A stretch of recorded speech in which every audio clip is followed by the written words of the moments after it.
This is a group for men transitioning into an AI world where we're all together and we're building a collaborative community of like-minded people to talk to and focus on one topic each week on how we adjust to this, this AI and how it's changing our parenting experience. And I've got this is my my link tree, my QR code. So if you guys, if you haven't got one yet on your website or on your images or in your social media, just look up Linktree for the evolution of fatherhood. If you scan that Linktree, you'll come up with all of the different locations and social media and contact details and all that sort of thing. So join the Facebook group. We've got a great group of guys in there that are collaborating on AI stories. We've had the founding fathers, which we've got two on today, which is amazing. Graham Abbott and Slade Hoare. We've got to really acknowledge that we've got these beautiful women out there. There's mothers, there's daughters, there's sisters, there's wives, all out there that we're doing this work as men to support and be the best possible version of ourselves for our families. Okay, so there's when we think about the evolution of fatherhood, it's through the lens of the beautiful families that we have around us. Okay. So I wanted to bring your attention to the next week's call. We don't have a evolution of fatherhood call. We have a 2-day summit. We'll be covering AI and cybersecurity, AI and entrepreneurships and startups. We'll talk about how AI is changing the landscape on how we run business and how we do AI, which is really important for anybody that's out there in startup mode. It's a game changer for anybody starting a new business. Looking at new AI tools and technologies, we'll have panel discussions, network opportunities. We'll look at future trends and predictions. So you just go to the link in the description below, and you'll be able to click on a link that will be able to register for that 2-day event next Monday and Tuesday. Okay. All right, so the next thing is I want to talk to you about this video, the theme of today, and it's about mental health, and I've got my special guests that are all about going through and brave men that are going through their own personal journeys. And I wanted to share with you a little bit about my personal journey with mental health. And I've never really talked about it before, but I found the process to be really, really inspiring because it's something that's really close to my heart. And mental health is something that, the families don't really want to talk about, right? Like it's something that's, it's in the closet, keep it closed, don't let anybody else. I mean, I'm here to talk about it because this is my manly experience and I'm not hurting anybody in the process, but I had a grandfather who was through World War II. And so he would, wake up in the middle of the night, jump in the cupboard thinking that he was being attacked, from, the enemies. And so there was this post-stress disorder that became a norm in my family, right? So that was one aspect of it, how it, woke me in the middle of the night to go and, put my arm around my grandfather and say, it's okay, mate, it's okay, we're good, right? And I'm doing this as an 11-year-old, right? However, there's another story around, mental health in my life, and it's this guy, my brother, and he was born with a cyst in his brain, in the back of his brain, and we found out when he was young. In the bottom here, you can see he on the bottom here just looks like a normal kid. He had a probably larger head than usual, but he was a legend, right? Like we brought him up as normal, but he had this cyst in his brain that was inoperable. So what were the results of that was that the left side of his brain wouldn't talk to his right side of his brain. So there was this communication breakdown inside of his mind, right? So he would have like a Groundhog Day each day where he would just have to learn all over again, different things. You wouldn't know by looking at him, like, when he was growing up, he was just, normal, like we treated him normal, like he was just our younger brother, right? And I remember having a conversation with him, and I'm saying to him, like, mate, we should, I'm gonna go to work today, and when I get home, I'm going to, the day before, so I'm gonna go to work tomorrow.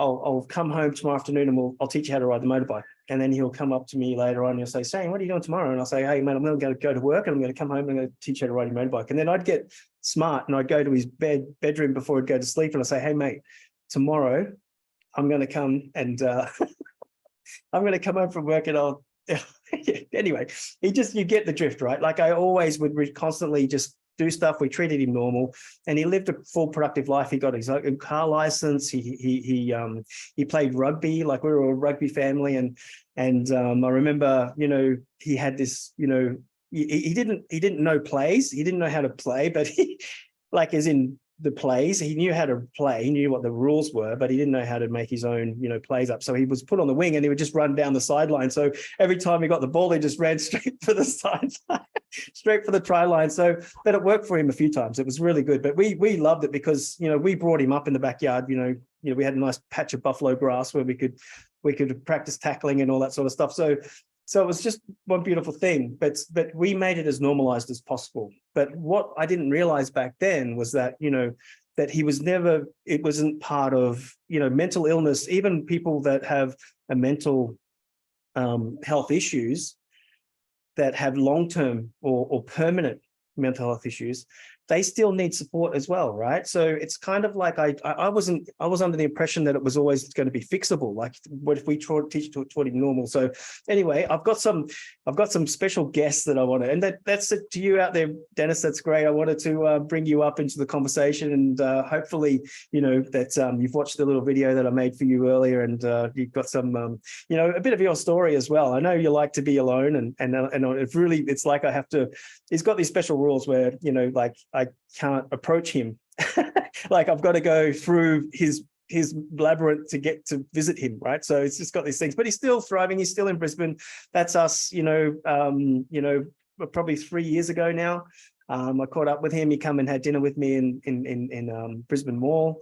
And we had a night out, just the boys, and he enjoyed it. So yeah, I just wanted to bring you. So I know most of us have a story around mental health, right? And that's why it's so important that we talk about these subjects and how AI is going to change that. AI is going to shift the way we look at, mental health. And, if it's not Elon Musk, with his neural net, well, I'm just thinking about, imagine a neural net, if, this brain net that goes over your brain, how that could have helped my little brother. Like, maybe, people with the same situation that my brother had, maybe mightn't have that element later on with the help of technology and AI, right? So I just wanted to bring on my special guest. It's all about mental health versus mental illness. So my first guest today is Mr. Graham Abbott. So Mr. Graham Abbott, are you there? Can I bring you on? Yes. Hello, brother. How are you? I'm very good. Very good indeed. Thank you.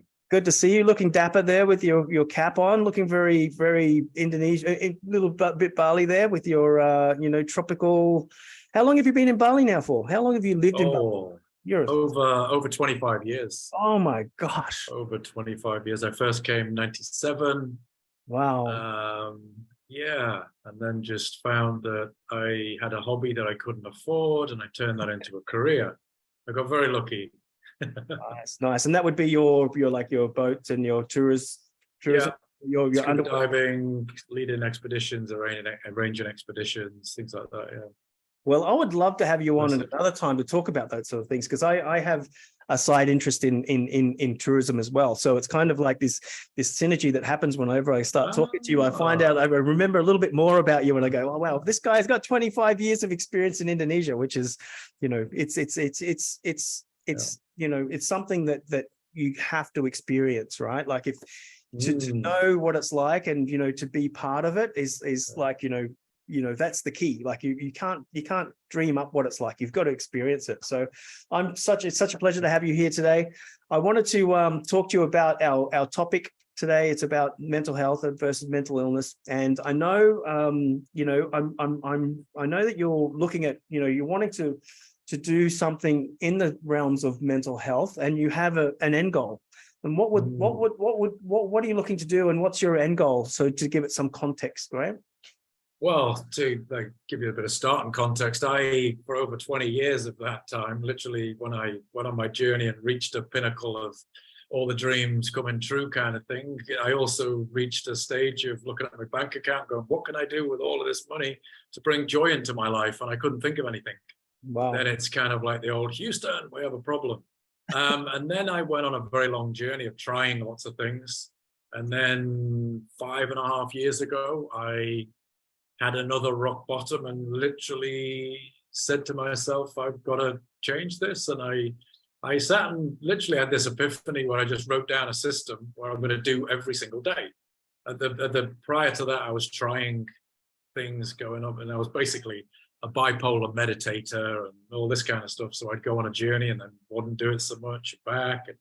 And then I just started doing things, but literally a very, very strict daily program. And I said to myself, as soon as I'm, done this for a year, then I want to start reaching out and helping other people.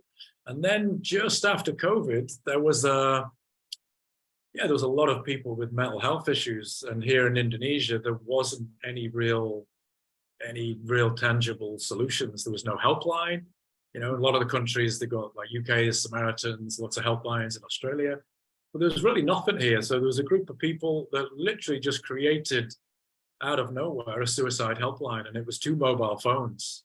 It was an Indonesian phone, an English phone, and we used to literally just hand the phone over to someone else, and we'd do 24-hour shifts.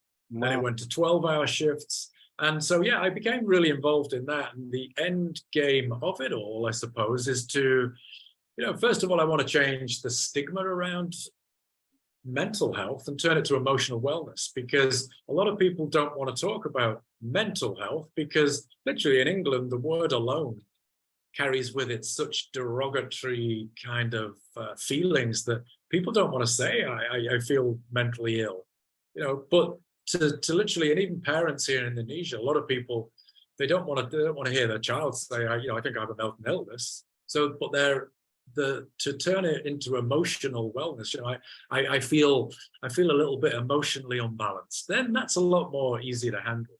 So, but the end game is to literally offer support to anybody and everybody out there that has a little bit of emotional wellness. So, the end goal is literally to have what we call support buddies. And a support buddy is someone that's been through a journey, and whatever journey that may be, ranging from myself and my bipolar journey to someone that's gone through a religious crisis and their journey, and they've gone through and they've actually healed naturally. Because on my journey, I spoke with so many therapists, psychologists, psychiatrists, and all kinds of different people in the healing realms. And none of them really made sense until one lady who turns out she was a psychic counselor. And she was able to give me, we'll get back to that in a moment. But it turns out that she was able to give me a grounding and an understanding of why I am like I am in relation to my parents. Right. And that was just a start of an understanding. And then I sort of went on my journey and literally done something every day and was able to, but anyway, what we're getting at was that to have people that have been through a journey, because like all the psychologists and therapists, a lot of them, when I was being interviewed by them or, having therapy with them, they were literally asking me it was very much textbook kind of things. And I'm sitting there looking up at the sky thinking, oh my God, I could have read the same books myself. It wasn't anything, most psychiatrists didn't ask me, are there any, have you got any addiction issues? Could it be alcoholic? Are there any issues within your social environment? They're like really, really questions for someone that's going through a mental health issue, because a lot of it's about environment and creating a healthy environment, whether it be external or internal with what goes on. So yeah, the aim is to just match people with other people that have been through a journey, healed from the journey. Because first of all, it gives people hope, and then it can give people faith that yes, you can do it too. And then, we're slowly building communities around this. And yeah, it's just it's going to be a never ending journey. And that is my life now. My life is all just about being there for other people, listening to other people, and yeah. Well, I agree with you there that having a listening buddy is one of the best things that you can have, right? Just somebody that doesn't give you any feedback, just listen to just somebody there that's bouncing off you, right?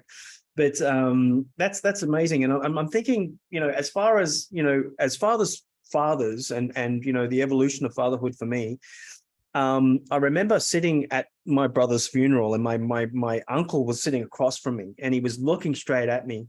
And we found it quite weird. But he said to me, I had this accident about a year ago. And I'm like listening, and he said, the counselor said to me, how are you? And he goes, I said, I'm okay. And he goes, but I knew I wasn't. He goes, I said I'm okay. And that's what we walk around with, this thing on saying I'm okay. But he was telling me the story to give me some, it's okay not to be okay, right? Like that's an uncle's kind of, his wisdom coming through in his words, right? Yeah. And that's the way I took it. So I was kind of like, it was okay to be not okay. And because it was because I had a lot of stuff on, and I had to do the MC, I had to be the whole, organize my brother's funeral. Everything was all done by me. So I was in this zone of getting everything done. So I sort of checked out for a little while. It wasn't until I got home and then I realized, I didn't have the support. I was going through a relationship breakup. I was going through stuff, and I'm like, I've got to do all this, and I'm not okay. What am I going to do? Right. So I started to, think about things differently then, when I realized that I needed support, where, and how that looked, because then it backed up to COVID, right? Then COVID came along, and it was the next thing, right? So it was like a series of things that I needed to do. And then, last year my dad died. So it was kind of like all these things that are all just opportunities to really dig deep into yourself and look for what supports you and what doesn't support you. How do you manage that? So I think that, as an evolutionary father, and what I like to, be part of, is that I believe that this is we're at this apex point where we can sort of look at, how technology is coming in to support us in these sort of areas, right? So I know, we were talking earlier about, the helpline, and how, how AI can actually change the way that you're addressing that, so that you get some time back to actually work on the counseling part, right? Because that's where people really want it, right? So like, for example, you have somebody calling in, they've got like an AI that they interact with, that puts them to the right direction and to the right counselor. Maybe, for an example, like Jane might be a specialist in religion, and this guy, the person that's having some issues, might be having some issues around religion, and his understanding of it, and somebody that's a specialist in that area can be straight directly to them. So what are your thoughts around that? What are your thoughts around like AI actually changing the way you do counseling? I know there's probably a double-edged sword here, because but I really want to hear your thoughts on this.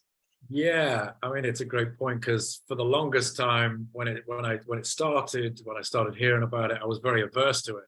And I was so averse to it, it was just, this AI, it's nothing but danger, danger, danger. But I'm not one to just sit on that and let that be. So there was a meetup here, a group of people meeting on a Monday night, and it was all about AI and health. So that was ideal. So that was my introduction to it. And yeah, my take home was basically, if you're not if you're in any kind of tech, which is any kind of website and connection, you need to be in the AI realm. If you're not, you're going to be left behind. And there was also, one of the things that popped up was how literally what you're saying about freeing up time. Like one of the simplest things was, let's say, an X-ray, where it actually takes a long process for some people to look at an X-ray and go, well, okay, we're not so sure. But what they're doing now is they're basically putting the X-ray into the computer program. They just scan it.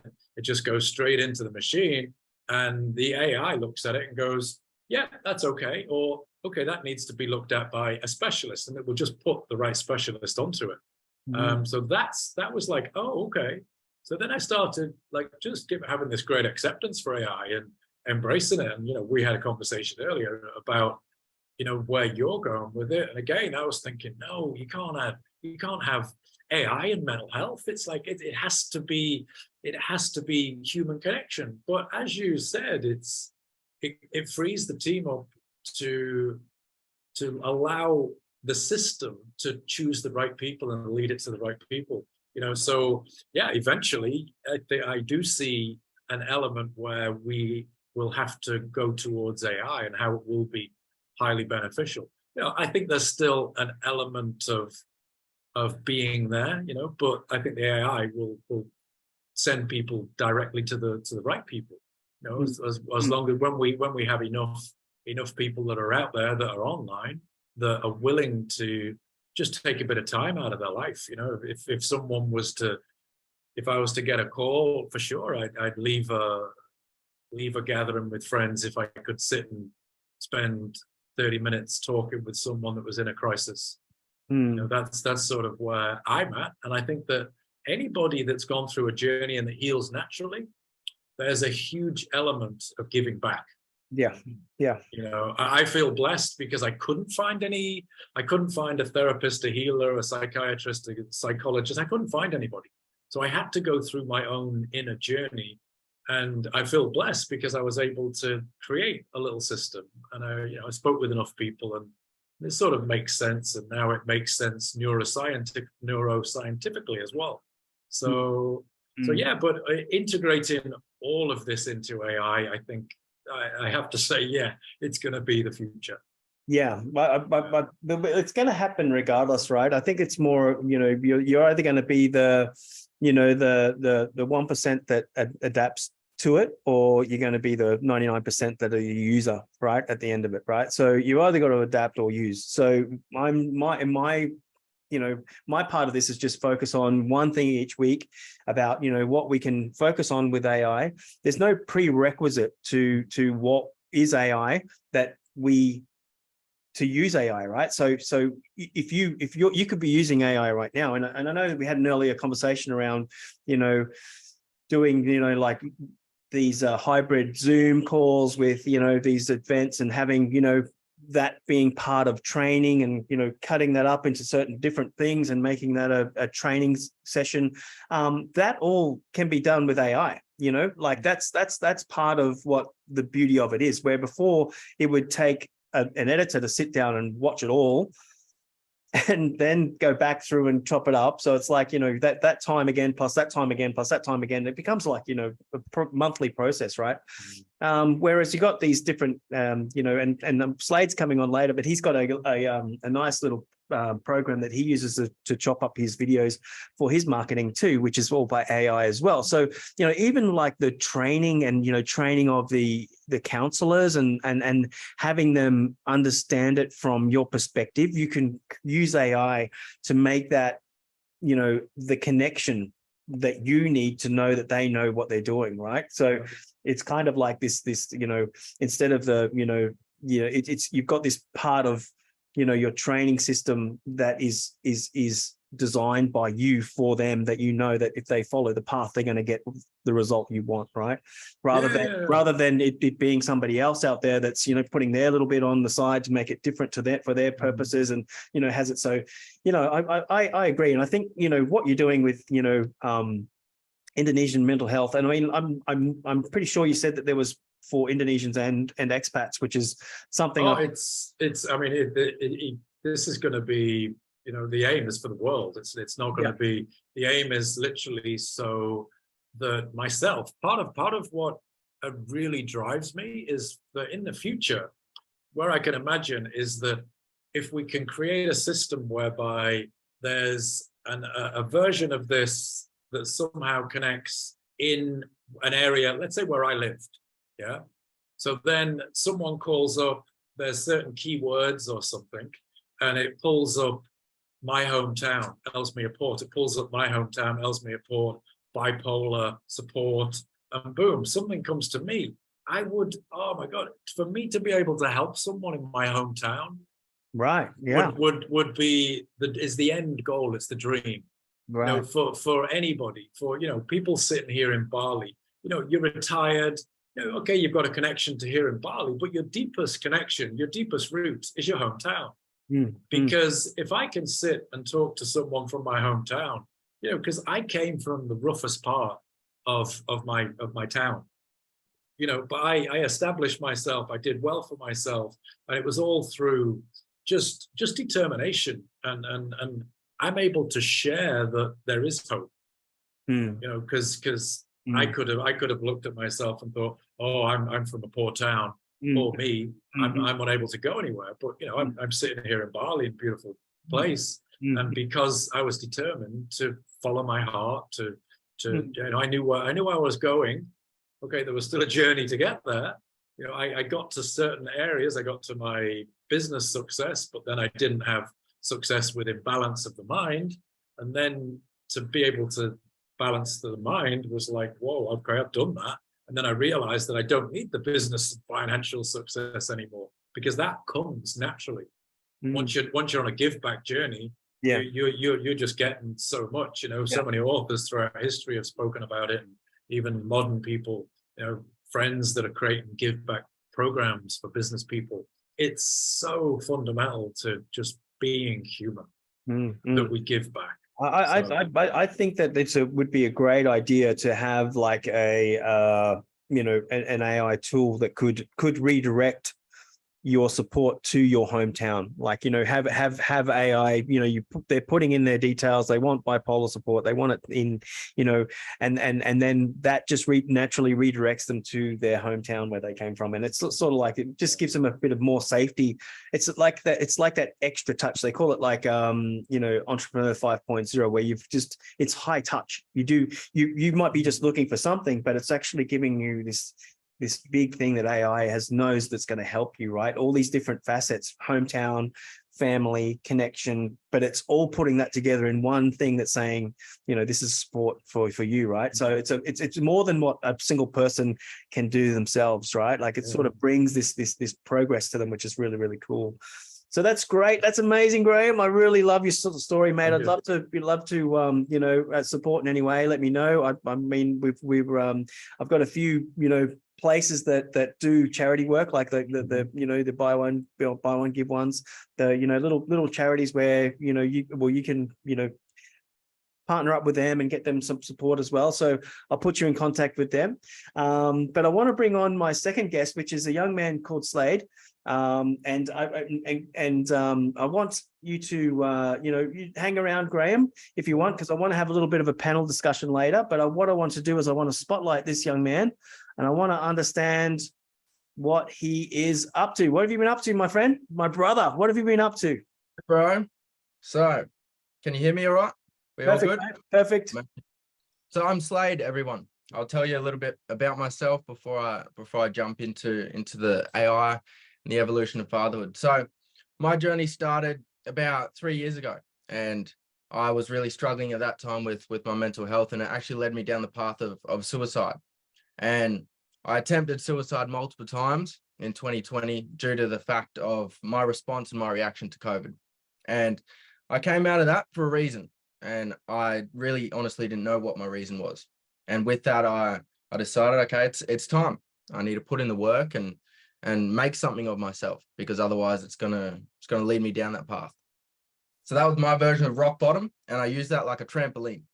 And I'm now at a place where I'm here to give back. I've gained tools along my way, and now I'm here and doing a lot for myself, for others. And what I've been up to is working in the space of something called the Primal Man Project. And at the Primal Man Project, I'm a crew. So we run 3-day retreats, and it's all about helping men live by their design. So back in the day, there was purpose, there was a sense of power for the man, and there was a pack, there was community. And we lost that. We've lost that in society, in the world, everywhere. So my role in the Primal Man is crewing, like I mentioned, and also now jumping into the space of helping and assisting with content creation. So that's where I'll speak about AI in a moment. So the reason why I actually joined Primal was because I was struggling, because I didn't have any purpose, because I didn't have a community. And I feel like those few things are one of the main causes of mental challenges. And what I've now gained from that is more of an understanding of the mind, of wellness as a whole. And what I've created is something called harmonized wellness. And similarly to what Graham was mentioning, but harmonized wellness is having harmony with all groups and components of wellness. So we've got mental, spiritual, emotional, and physical. We need to have some harmony within those. But then there's also some smaller points. We've got environment, we've got awareness, we've got intellectual and financial. I believe we need all of those things in somewhat of a balance. We're our own little cake mixture of a balance. And what I found, and the reason why I created this, because I see so many coaches being solely in one area, solely in, I'm going to be a spiritual healer, for example. And it's so focused on looking up to a higher power, God, Allah, whatever you want to call it, to heal them.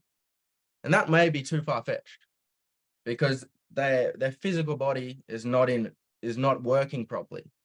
In my reflection, a higher power is not going to make you lose weight. And then the same thing, if we're so focused on physical and not about spiritual, well, there's a piece missing. You're not grounded, you're not connected. So having some harmony and some balance with it, I believe really, really is necessary and more effective for our way of living, basically. And with that, I created a business.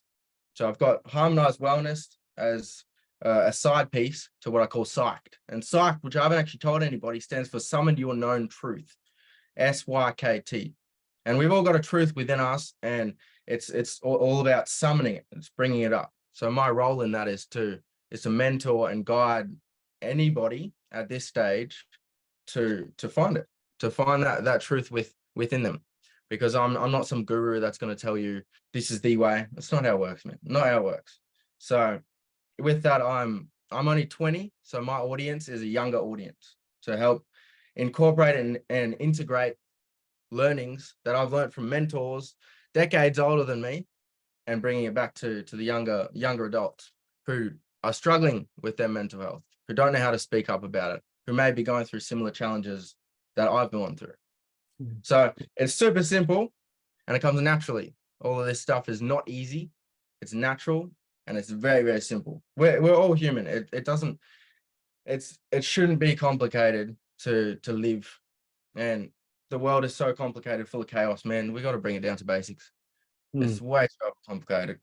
I agree with you totally there, Slade. I was reading somewhere the other day that, you know, like the new generation, like the 20-year-olds of today, they hate us. They hate us old guys like with a passion, because we've stuffed it up, right? We've come through, because but it wasn't like we went through and stuffed it up ourselves. What we did, we allowed these norms that we were taught as norms, our what we thought was the normal, has become, you know, you've had the chance to look at it and say that's not normal.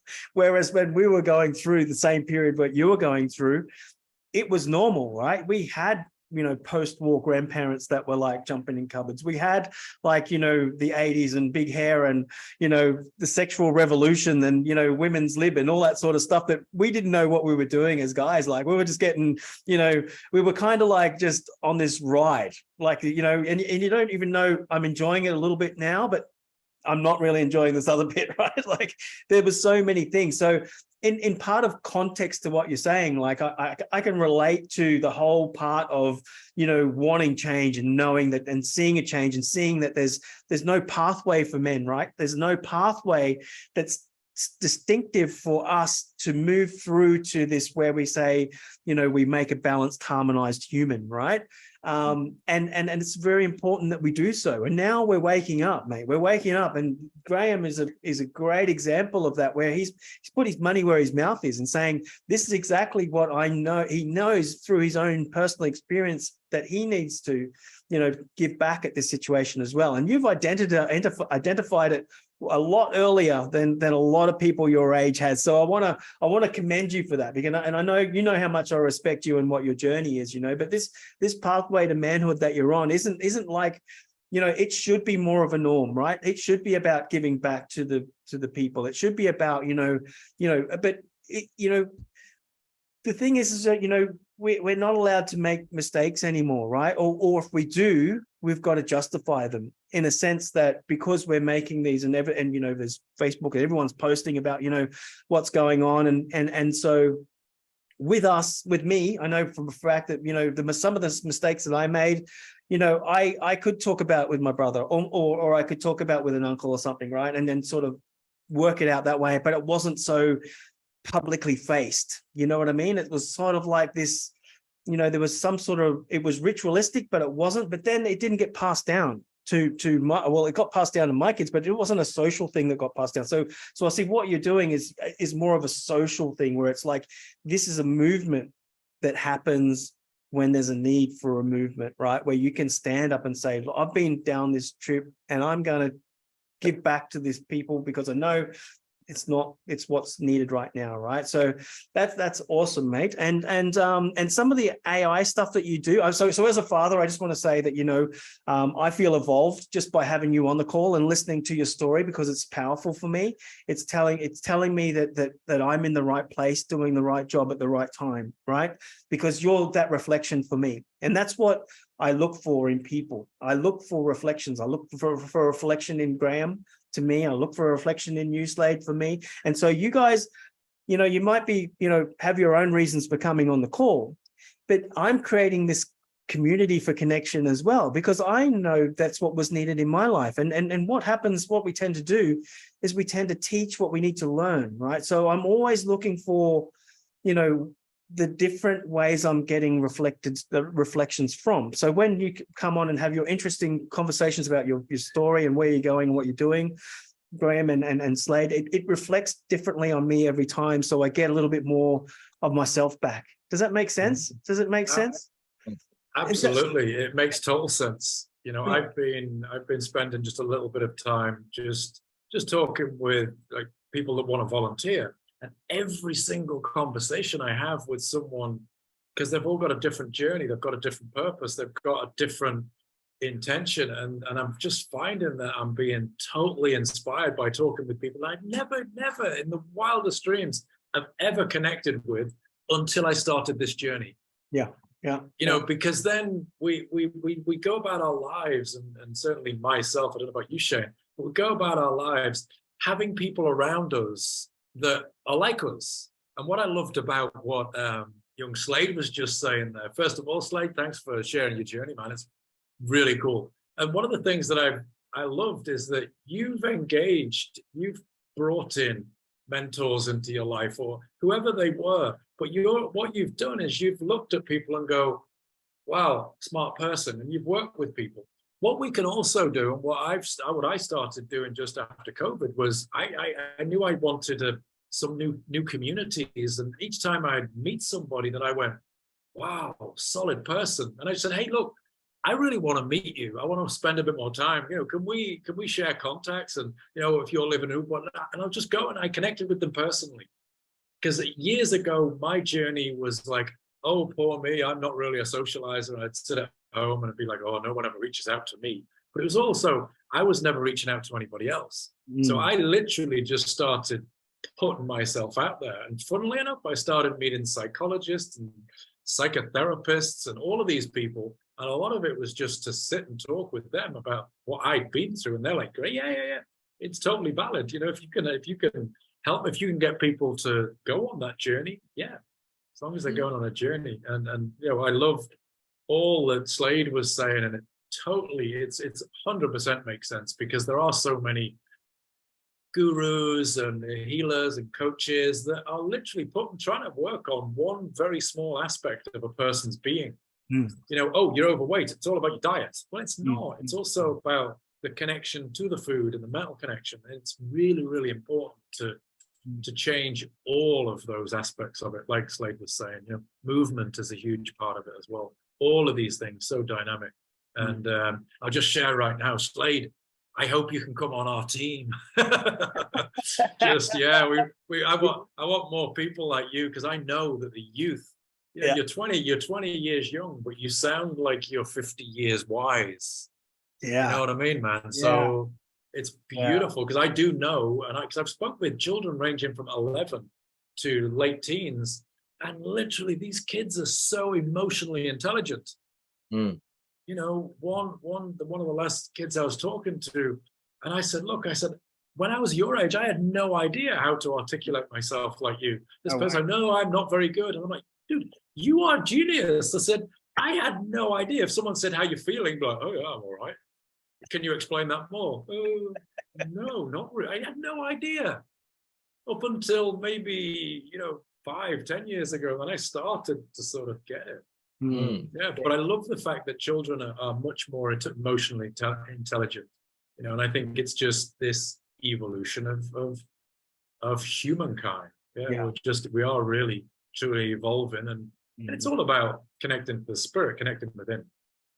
Well, I think that's the key, right? Is that if we're with evolutionary fatherhood, it's not about being a father. It's a father figure. It's a person that's willing to stand for people's, you know, for what they believe in first, but also know that they have the power to bring what they need in, right? Like you're the powerful father is somebody that is willing to put himself out there and be able to be really ridiculed or even, like, you know, judged upon, and knowing that the right people and the right community will show up for you, right?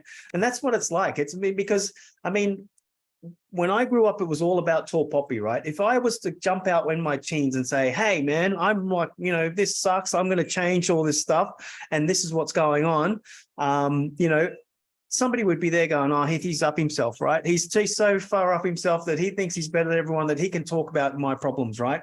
And that's what I still have to deal with sometimes. And going, who am I to actually be able to say that? Which is what Slade is like going, no, stuff that, I'm not doing that. I know what's powerful for me and that I can do that, right? So that's why it's taken me that 50 years to get to that point where I can just go, you know, I don't care. I don't know what I want to create. I know what I need, and I'm going to do that, right? So it's like, yeah, you're well beyond your years, my friend. And, you know, and I think you're a credit to your dad. I think you're really, really great that, you know, I understand, you know, probably, you know, Philip a lot more now since I've known you, because I know, you know, I can see parts of what it is that you're trying to, you're achieving, you know, and how that, you know, and on his journey as well. So it's amazing what you're doing there. So, so let's talk about this for a second. I wanted to, you know, like talk about, like, you know, how we can, what's missing in the AI realms right now? What is it something that from each of you, what would be something that's missing that you believe could be implemented as an AI right now to support your cause, mental health, support calls, whatever? What would be one thing from each of you? What would it be? For me, I've found, like, I'm in the space of website design, content creation, marketing, and all of that. And I'm still learning with the AI stuff. So I've got the doorway. I haven't gone all in yet. So from what I can see at this time is really how to just automate the simple things that are just monotonous. So for example, like, I'll share what I use at the moment. ChatGPT helps with, like, it'll, for example, on one of my websites, writes me a description for a product, for example. Just ask it a few questions, five features, cool, amazing, done, magic. And then it can work for every single product after that. And then for the marketing side of things, I use something called CapCut, which is a website software. Sorry, a PC software, which then helps me get the long form videos, shorten them down, and then I transfer that into captions, which just edits it and makes it more professional. So using those three at the moment really helps. And what is challenging, and I will share, is for me showing up in the space of mentoring and supporting others, I need to be authentic. If there's an AI that is going to talk for me and create a Slade version of AI, it's not going to be authentic. Nobody's going to relate. They're not going to be talking to me. I'm not going to be able to help them, and I'm not going to create a business out of it. So what I feel like would help is gaining a tool that I can, for example, I just need to extract everything out of here, like, plug myself in, extract it all out, and there can be another Slade. Yeah. So, which it's a pain because I got so much stuff up here. Just need it out. Journal, my friend. Journal. Just start journaling. Right. That's what I do. I just like write every day. I'm sitting here now. I'm still not taking notes because and I'll go through those notes as well. So Graham, share yours. I've got somebody knocking at my door. I've got to go and just do one thing, right? So share what you think, Graham, would be a great addition to the AI world if it wasn't already. Do you know, at this stage, I'm not 100% sure where, like, the helpline in particular would benefit from AI. Let me think. I'm sort of thinking a little bit of integration to help just putting the right people with the right people would, if to integrate the system, I'm sure it can be done. Yeah, just integrating people so the system can ask a few questions and then boom, it goes exactly direct to the very relevant person. And Shane's disappeared on us. He's back. No, I'm back. No, Yeah. I'm listening all the time. You was listening. So it's basically, just this what we was talking about earlier. That's the only realm at the moment. Once we get to the next level, there'll be an element of working out the whole like holistic side of it as well. In order to make it like totally self-sustainable, there needs to be a business element, which we've sort of got a concept of, but we need to solidify that. Basically, once we've got all the call center, all the elements of that, and all of these solid resources, tools, once we've got it all up and running, then the team will sort of more focus on the bigger picture. And then, moving in, I really do love to see it move out to the world. And that's where the AI thing will need to kick in, where we can literally just have it so it's based in everything from town to country to towns to issues, and putting that all in boxes, throwing her out there and going, okay, here's a person that's from the same village that has the similar issues that is going to be available X a certain time. Or wow, you can reach him right now. So let me blow your mind. So at this point, we can store more information on a DNA thread than we can on a normal USB stick, right? So they can store information on a DNA thread. This has happened probably 5 years ago, right? They've been able to store information on DNA threads. But imagine if you could sense that you were having a mental health issue, right? Or something was coming up, and you could go somewhere and just take that DNA and it goes into your system and it actually finds where it needs to repair or finds where it needs to go. I'm just thinking, would the journey be the most important thing, or would be the solution be the best thing, right? Because if we don't have the issue, we don't have the journey. Do you know what I'm saying?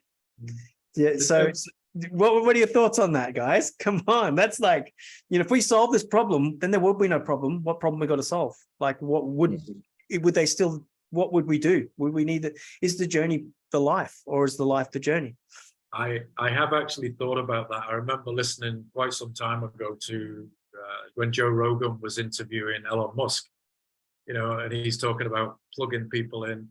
And for sure, you can get over some issue, but there's always something else underlying that if you don't connect with the spiritual issue, because there's always something internally, you can change the DNA to a certain degree, but there's also it's all the holistic connection.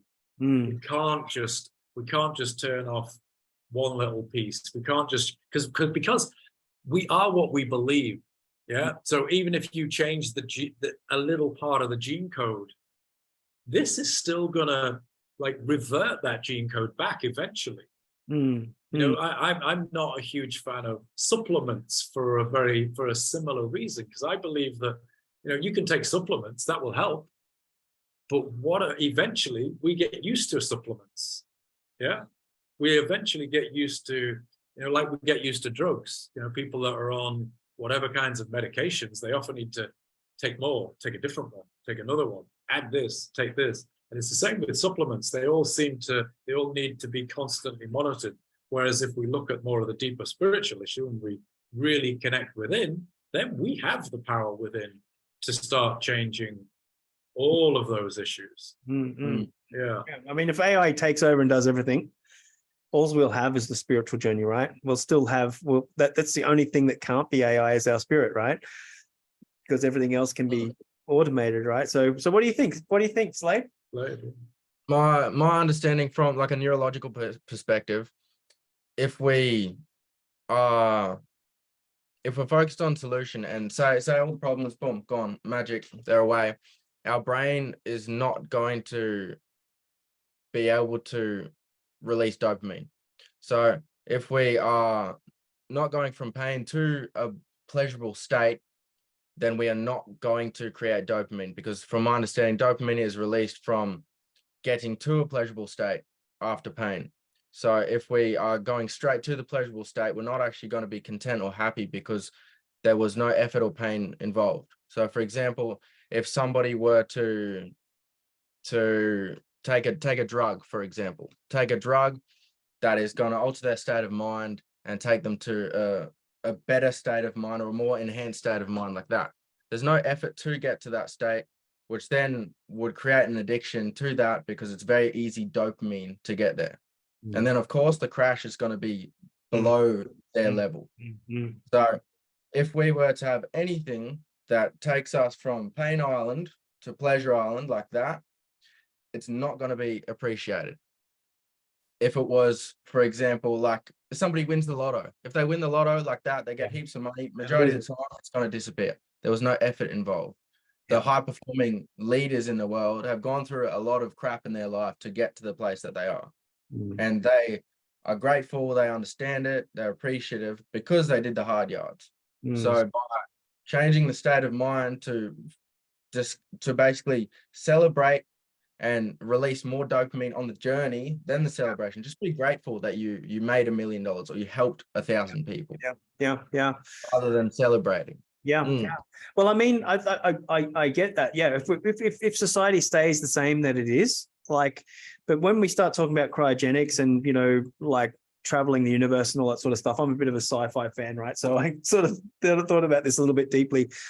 We need to have some sort of thing that stops our brains from having that thinks it's still having this experiences to keep us healthy and vital while we travel to another planet, right? Or while we're in transition to another place. So there's this, parts of, when it's when we're coming from the way things are right now, it's a different world than what might be coming.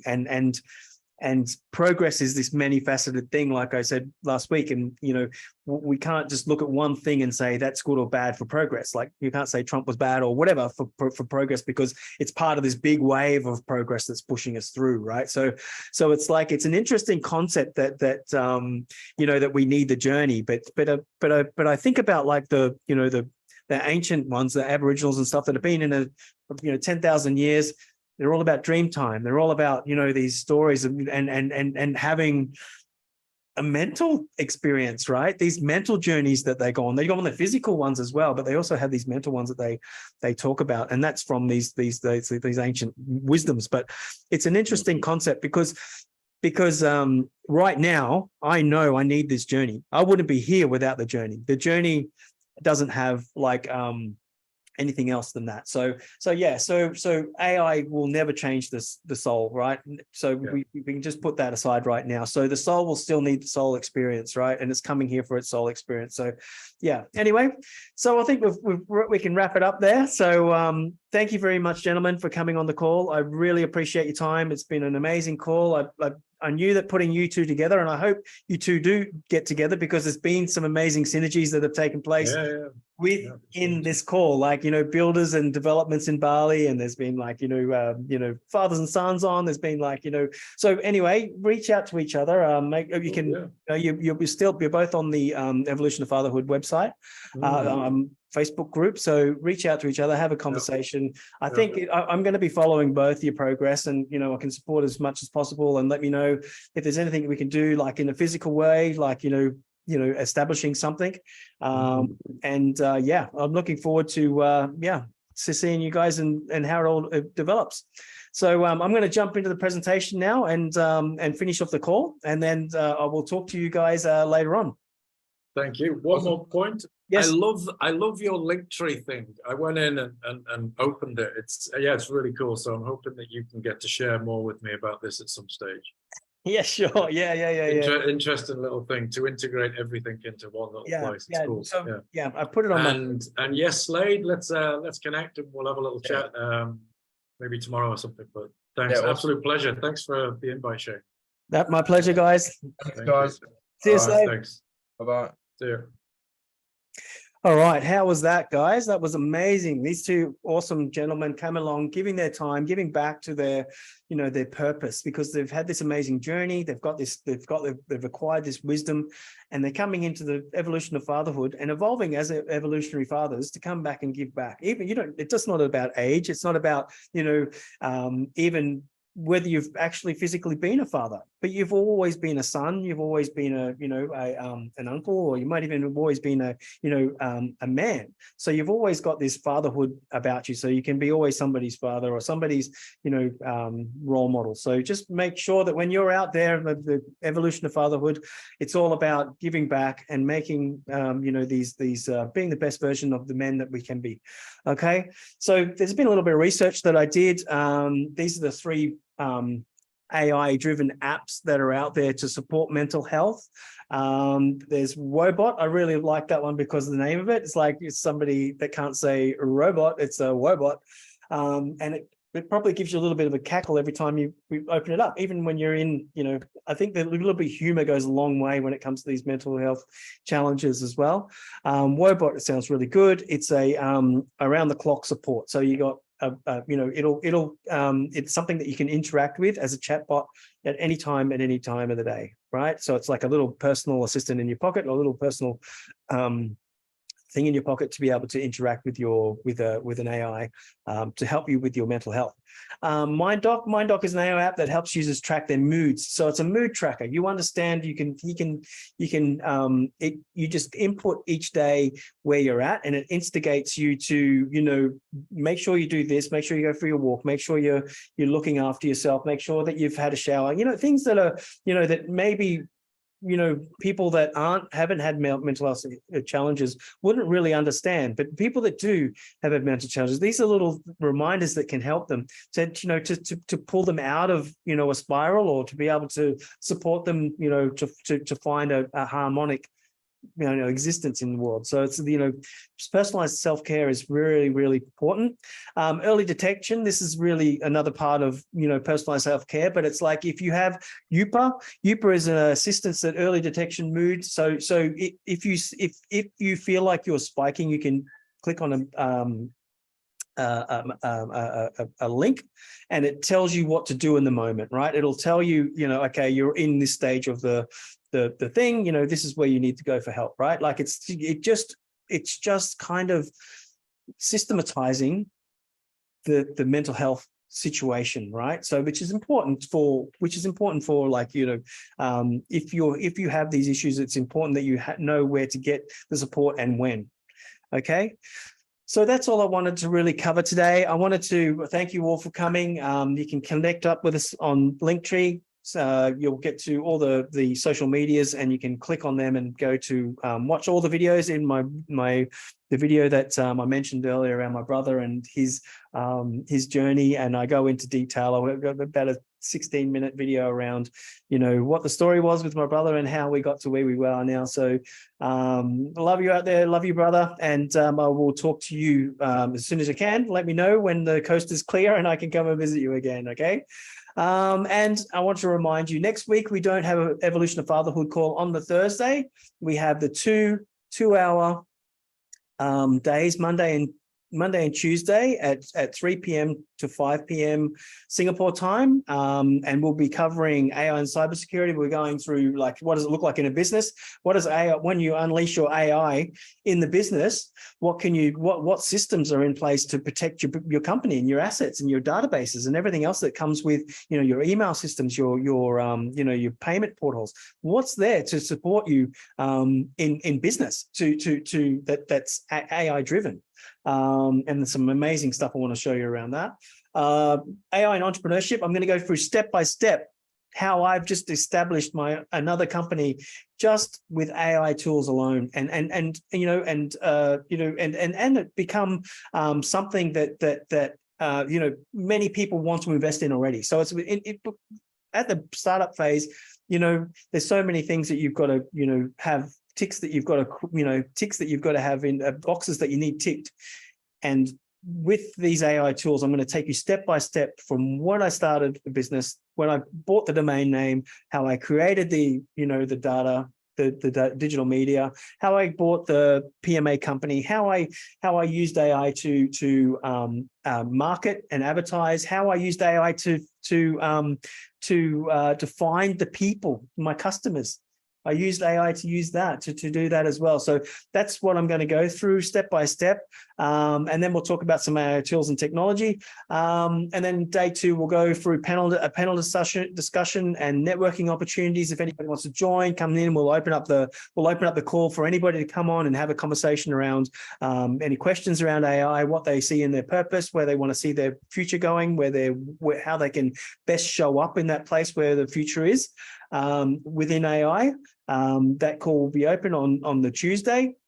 And then we'll go through some future trends, and we've got some amazing stuff that's coming out at the moment with future trends and how AI is going to show up. And it may be not as far as the cryogenics and the transportation that we talk about in this call today with Slade and Graham, but it'll be a really in-depth conversation around where we are right now and how the close future trend that we can show up as will maybe give us, as evolutionary fathers, a little bit of a step up and say, if I start training myself to be there, then I'm going to be able to capitalize on this market that's shifting, right? Even just a little bit, just being open to a different way of living and a different way of understanding will set you in a greater step in the future than what you would do if you didn't, right? So there's loads of value, there's loads of things happening. So I want you to take that into account for tomorrow, for next Monday and Tuesday, the Evolution of Fatherhood AI Upskilling Summit, and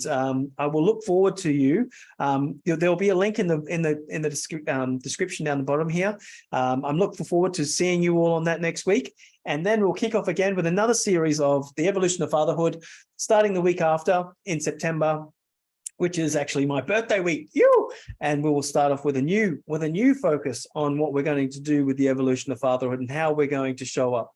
Okay, so until then, I'll keep you posted and watch out on the socials for the next events coming up. And please jump in, send feedback, give us. I've always said that I will keep doing this while there's a need. Like, with Graham showing up today, with Slade showing up today, there's always a need. This need is always coming to me. And while that need is still coming to me, I will keep doing what I'm doing. So for me, thank you very much for everyone for joining. I'm a little bit sniffly today. I've got a bit of a detox going on. I'm off to the country for the weekend, or the jungle for the weekend. And I'm going to be back Monday morning with a, bright-tailed and, bushy tails and ready to go. So anyway, thank you very much. Shane Bowen, the Evolution of Fatherhood. Thank you very much.